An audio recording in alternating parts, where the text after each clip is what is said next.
ஓம் சிவா திருச்சிற்றம்பலம். தென்னாடுடைய சிவனே போற்றி, எந்நாட்டவர்க்கும் இறைவா போற்றி. அருள்மிகு நால்வர் பொற்றால் எம் உயிர்த்துணையே. திருச்சிற்றம்பலம்.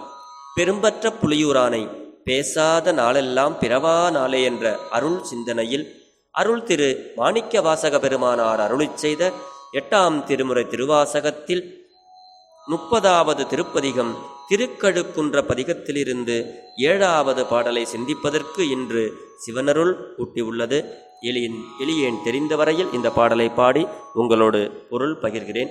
பிழை ஏதிருந்தாலும் பிழைபொறுக்கும் பெருமானின் அடியார்களாகிய நீங்கள் என் பிழையையும் பொறுத்தருள வேண்டும் என்று உங்களது பொன்னார் திருவடிகளை வேண்டிக் கொண்டு திருவாசகம் திருக்கழுக்குன்ற பதிகம். திருச்சிற்றம்பலம்.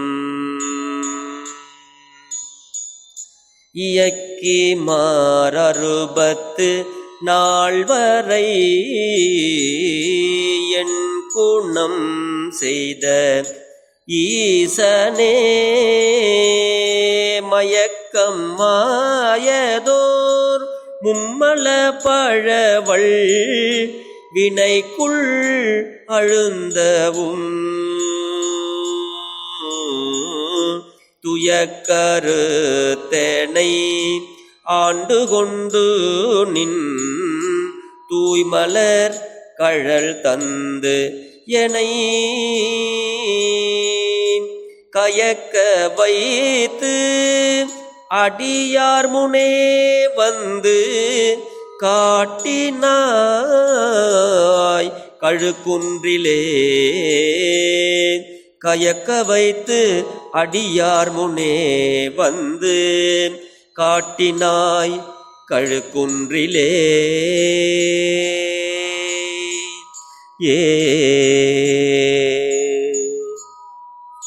திருச்சிற்றம்பலம். இந்த சுவாமி இந்த பாட்டுக்கு என்ன பொருள் சொல்றாங்க அப்படின்னா, இயக்கிமார்கள் 64 பேருக்கு என் குணங்களும் அமையும்படி ஆட்கொண்ட ஈசனே, நான் ஆன்மா வியாபாகத்தை மறைப்பதன ஒப்பற்ற மும்மலங்களும் பழவினைகளுமாகிய சேற்றில் அழுந்தவும் யான் படும் துன்பத்தைக் கண்டு இறங்கி அந்த தளர்ச்சியை போக்கி என்னை ஆண்டு கொண்டு நின் தூய மலர்போலும் திருவடிகளை இவையே மலச்சேற்றி நின்று கரையேறுதற்கு துணையாம் என்று உதவி அடியேனை கசக்க வைத்து அடியார்கள் முன்னிலையில் குருவாக வந்து கழுக்குன்றில் நின்ற திரு அருளை காட்டினை என்றவாறு இந்த பாடல் பொருள் பெறுகிறது. இந்த பாட்டுக்கு விளக்கம்னா, உத்தரகோசமங்கையில் 64 இயக்கியார்கள் இறைவனையே இடைவிடாது தியானித்து வழிபட்டு வந்தார்கள். அவர்களுடைய ஆன்மா குணங்களை விட்டு தன்வயத்தானால் முதலான இறை குணங்கள் 8 பெற்று உய்ய சிவபெருமான் அருள் புரிந்தார் என்பது வரலாறு. இதனையே இயக்கிமார் 64 என் குணம் செய்த ஈசன் என்பதால் குறித்தருளுகிறார்.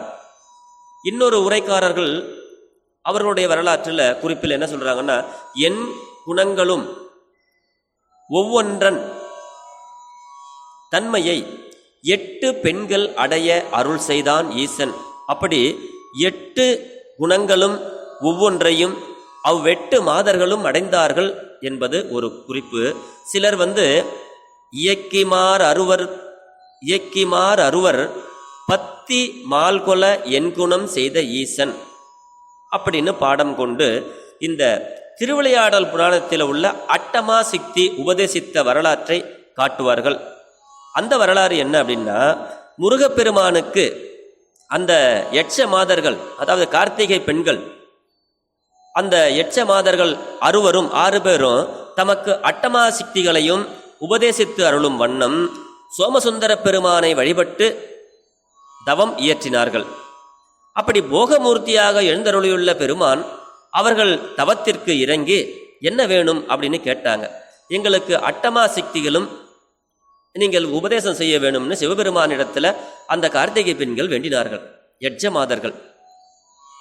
அட்டமா சித்திகளும் என் பக்கலில் உள்ள, அதாவது எனக்கு பக்கத்தில் உள்ள பராசக்தியின் அருளால் எய்தத்தக்கவை. அந்த அட்டமா சக்திகள் பராசக்தி தான் கொடுக்க, அதனால அவள் கருணையை பெற வேண்டி நீங்கள் வழிபாடு செய்யுங்கள், வழிபடுங்குறி அவளை இந்த பராசக்தியை வழிபடுகின்ற முறைகளையும் அட்டமா சக்திகளையும் உபதேசித்தார் சிவபெருமான். அப்ப அந்த மாதர்கள் எல்லாம் என்ன செஞ்சாங்கன்னா, உபதேசங்களை கூர்ந்து கவனிக்காம அசட்டையாக கேட்டானார்கள். அப்படி கேட்டுக்கிட்டு இருந்தாங்க, ரொம்ப அதுல கவனிக்காம கவனம் செலுத்தாம. பெருமானுக்கு கோபம் வந்துருச்சு. பெருமான் சிறிதும் சினந்து நீங்கள் கல்லாக கிடக்க கடவீர்கள் என்று சபித்துட்டார். அவர் சொல்றதை கேட்கல. அப்ப பெண்கள் வெகுண்டு அவங்க ரொம்ப ஐயோ என்னன்னு பயந்து போய், பெருமானே நாங்கள் செஞ்ச தவறுக்கு சாபத்திற்கு நாங்கள் ஆளாயிட்டோம், இந்த சாபம் விடுதி எப்போது எங்களுக்கு, அதுவும் நீங்க அருள வேண்டும் என்று வேண்டினார்கள். பெருமான் சினம் தணிந்து ஆலவாய்க்கு யாம் வருவோம், அப்போது சாப விமோச்சனம் உங்களுக்கு விளையும் என்று அருளினார். அந்த பெண்கள் அவ்வாறே பட்டமங்கையில் கல்லாக கிடந்தனர்.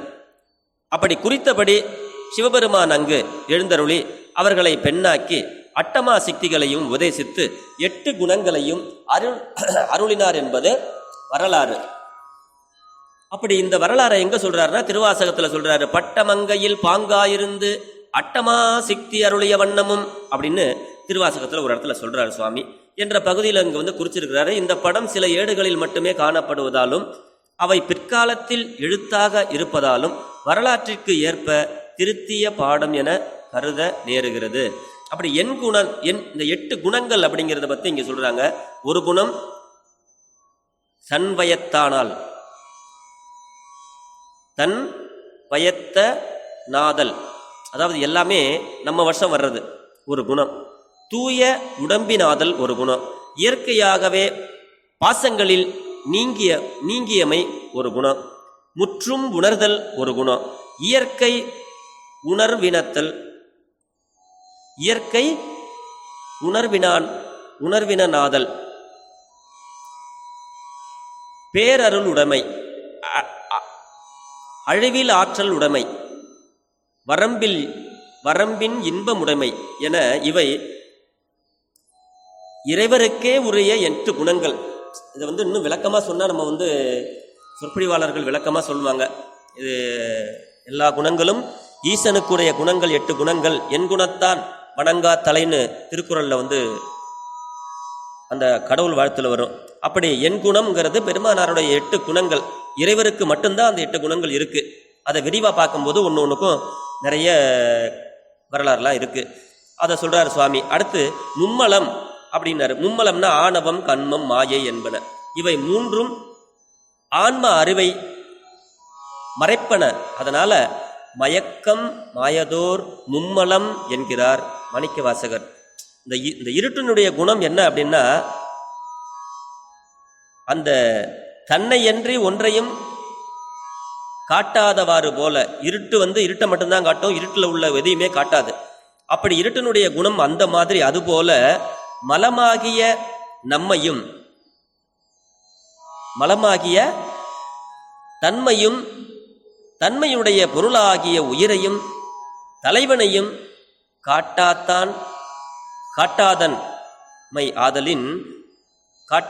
ஆகலின் மயக்கமாயதோர் மும்மலம் என்றது. மும்மலம் என்பது தொகுதி பொருள் அமையாதலின் ஆயதோர் மும்மலம் என ஒருமைக்கு முடிப்பாக வந்தது. அதனால மும்மல பழவினை எப்படின்னா, இந்த பல பிறவிகளில் ஈட்டப்பட்டு முதிர்ந்து வன்மை பெற்றுள்ள வினை ஆதலின் பழைய வினை என்கிறார் சுவாமி. அதுல அழுந்தவும் என்ற வினை குறிப்பால் மலங்களும் வினைகளும் சேராக கொள்ள வைத்தார் என்பது பொருள். துயக்கு அப்படின்னா தொடக்க, அந்த மும்மல சேற்றுக்குள் அழுந்துதற்கான பற்றாகிய தொடர்பை நீக்கி அப்படின்னா, துயக்குன்னா நீக்கி அப்படின்னு அர்த்தம். அப்படி அந்த மலமாகிய அந்த சேற்றுக்குள் அழுந்தாமல் இருக்க பற்றாகிய தொடர்பை நீக்கினான் சிவபெருமான் என்பது இந்த பாடலுடைய பொருளாக அமைகிறது. அறியாமையால் அங்கனத்து விழுந்து அந்த ஒரு அறியாமையால கால் தடிக்கு குழந்தை கீழே விழுந்தது போல அந்த விழுந்த குழந்தையை தாய் எடுக்கும் அப்படி தூக்கி அணைப்பது போல ஆண்டு கொண்டான் சிவபெருமான் என்பது இந்த பாடல்ல கருத்து வருது.